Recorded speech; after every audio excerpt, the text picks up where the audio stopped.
ભાવનગરની girls stop scrolling. શું તમને ખબર છે ભાવનગરમાં એક એવી જગ્યા છે જ્યાં શોપિંગ કરવા પર 500 રૂપિયાની છૂટ અથવા મોંઘી ગિફ્ટ તદ્દન ફ્રીમાં મળી રહેવાની છે. હા, કોઈ મજાક નથી, 100% સાચી વાત છે.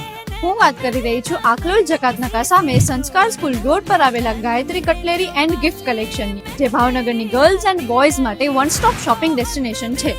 અહીં cutlery, imitation, cosmetic, jewellery, footwear થી લઈને ગિફ્ટ કલેક્શનનો આખો ખજાનો છે. પણ અત્યારે જે ઓફર ચાલી રહી છે ને એ સાંભળીને તમે દોડીને અહીંયા આવશો. જોજો હો, મિસ ના કરતા. 1500 ની ખરીદી કરો અને મેળવો attractive photo frame free. Shopping કરો 4000 ની અને ચૂકવો માત્ર 3500, એટલે કે સીધો 500 રૂપિયાનો મોટો ફાયદો. એટલું જ નહીં, 500 ના ટ્રેન્ડી ફૂટવેર લો અને કોટનના બ્રાન્ડેડ મોજા ફ્રી, અને 500 ની બ્યુટી પ્રોડક્ટ્સની ખરીદી પર પ્રીમિયમ બ્યુટી બ્રશ પણ બિલકુલ free. So girls, beauty care, fancy jewellery કે શૂઝ, બધું જ લિમિટેડ ટાઈમની આ ધમાકેદાર ઓફર સાથે ખરીદવા માટે ધક્કા ખાવાનું બંધ કરો. આ વિડીયો તમારી બેસ્ટી સાથે જરૂર શેર કરો અને આજે જ પહોંચી જાઓ ગાયત્રી કટલેરી એન્ડ ગિફ્ટ કલેક્શનમાં, જેનું એડ્રેસ સ્ક્રીન પર આપેલું છે.